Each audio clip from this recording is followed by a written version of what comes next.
I think there's a lot of risks, and I think actually the U.S. military itself quite admirably discusses those risks internally. I don't think those internal arguments always make it to the outside, but if you look in your literature, if you go through the field manuals, if you go through the magazines of the military lawyers, for example, Judge Advocate General literature, if you look in the writings of people serving at going to school as students at the service of war colleges, there's been a very healthy debate. And it basically comes down to this, which is how far should we go in this push to outsource government functions?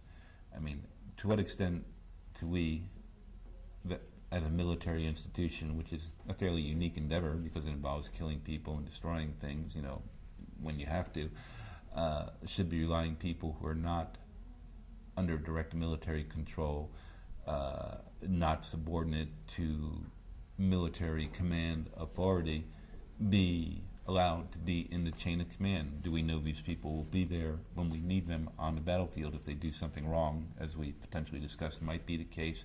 What control do we have over them in terms of seizing them, putting them away, etc., prosecuting them?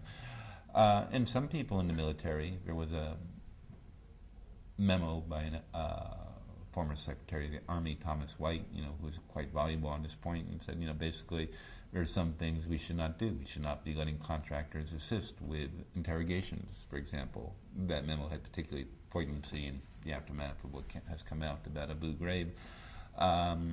So there are very, very real concerns about how far you should proceed. The problem is that even though these concerns are being discussed, a lot of decisions have taken place over the years that have basically made them moot. That's not to say you can't revisit them, but in many areas of military activity, people have basically said, let's outsource, period.